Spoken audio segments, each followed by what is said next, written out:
What's up, YouTube? Good morning, good afternoon, wherever you may be. You guys been asking me about a story where I got caught slipping, so I'm going to give you one today. In the meantime, welcome to KM Videos True Stories.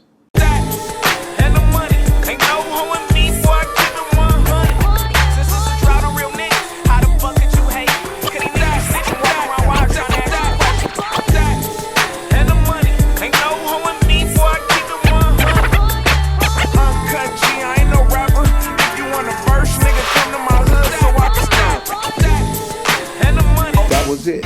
I never stopped banging. I started banging hard, then I got so hard till it was a shame. Welcome to another episode of KM Videos True Stories. Today's story takes place Hollywood Hills, San Fernando Valley, somewhere up in there. And this is in the 1990s. I'm at the house, I'm chilling.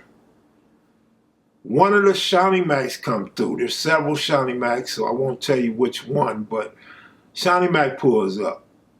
And he said, "Cuz, ride with me to this newspaper stand." All right, for sure.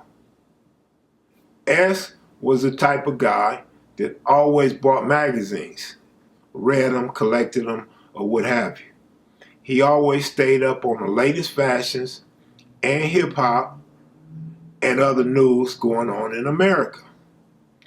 That's what he liked to do. He liked to read, and he dresses well. He always had his own style of dress. He don't dress like nobody else. He got his own style. Fly type of style. Different, right?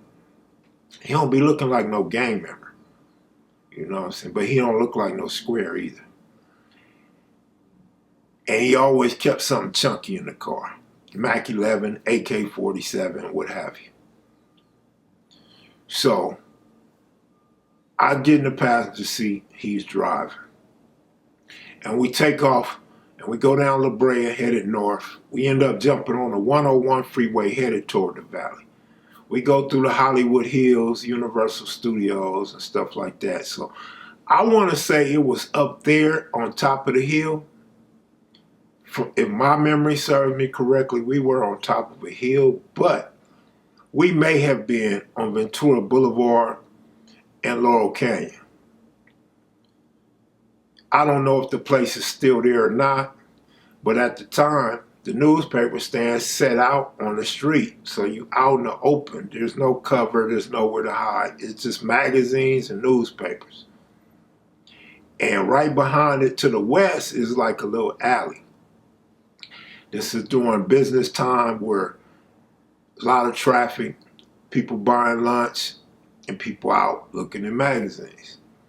It's a predominantly white area, at least during this time of day. You see probably 95% or more, maybe 100%, 99% was white. I'm not very familiar with the area, but it was a lot of white people, and so across the street was a little shopping center where they had food, stuff like that. So we pull up in the shopping center and we go into this hamburger joint and we order. And then we walk across the street to the newspaper stand. But S turns around and goes back to the food joint. So I'm over there by myself, me and another white dude. A Regal comes from the west going east, and they pull up and turn into that little alleyway, and they stop. I can see half of the driver's door and the back of the car. I can't see the front of the car. It's three black dudes in there with jerry curls, and they have blue on. I see blue, and there's one dude gets out with a blue jacket. Not really a starter jacket, but it was a team jacket, a football team jacket. Kind of big, kind of chunky. And this dude gets out, he's about 17, 18 years old. He definitely looked devious, but he looked scary. And he gets out, he walks toward me.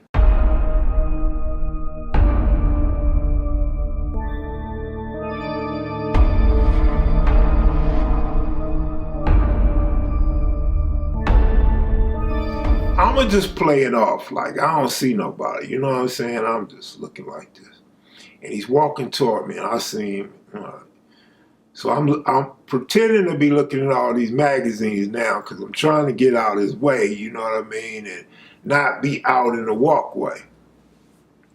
Dude stops. I hear his feet stop. So I turn around, and he said, "Where you from?" I said, "I'm from 60s."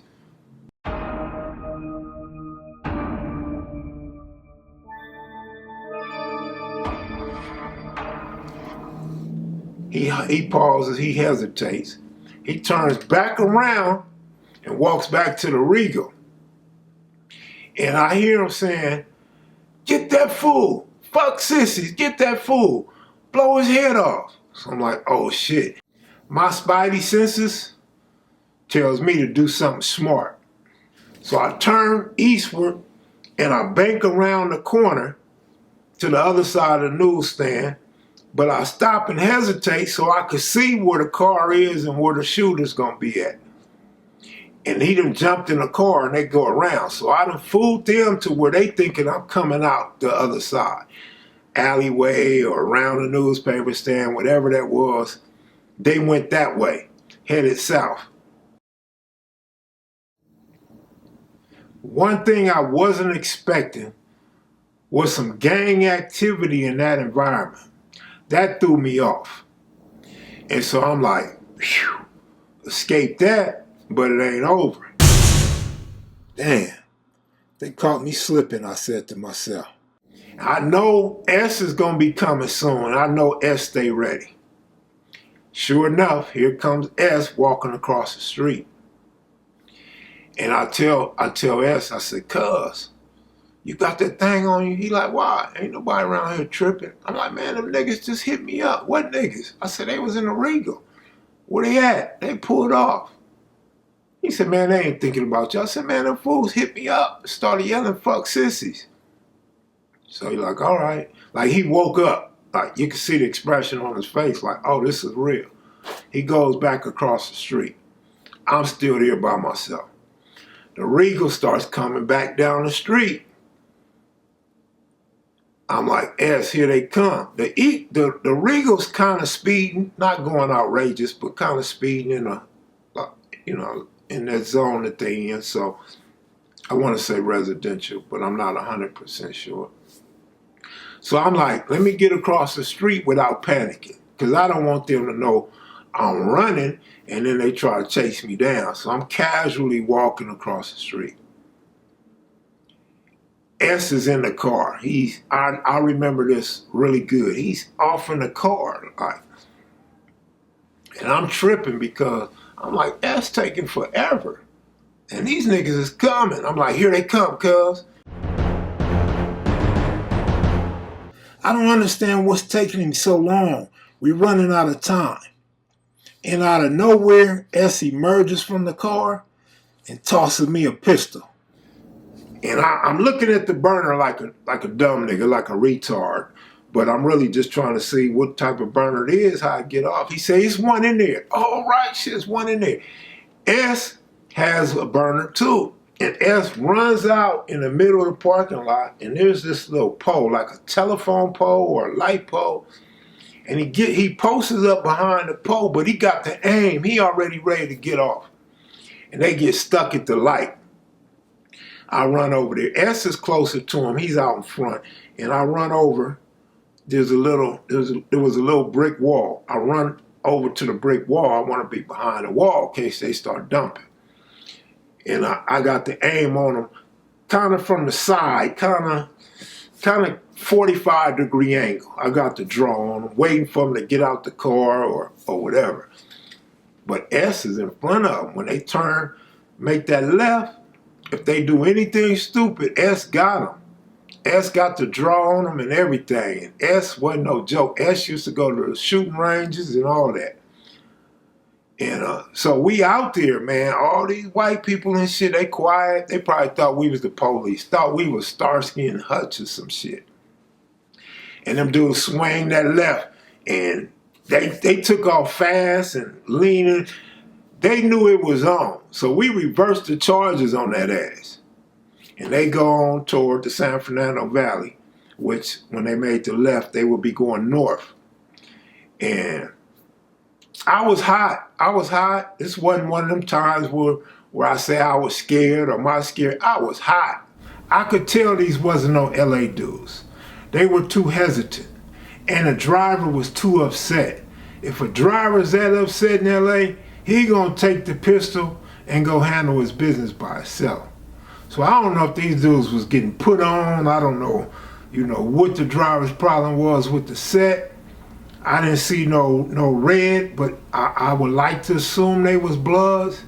S had my back 100%. He was 100% ready, and he was ready to get down.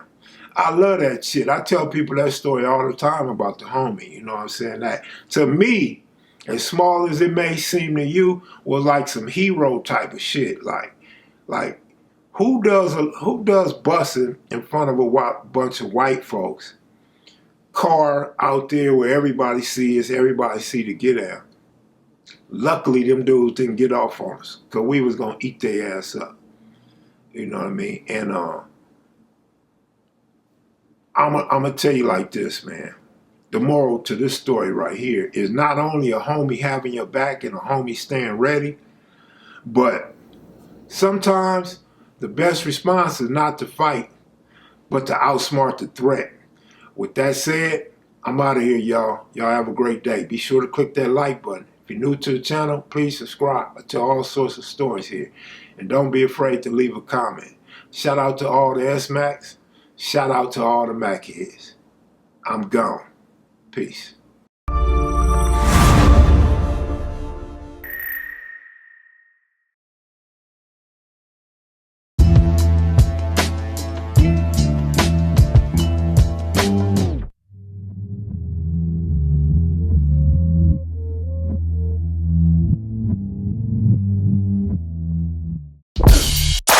This is Los Angeles.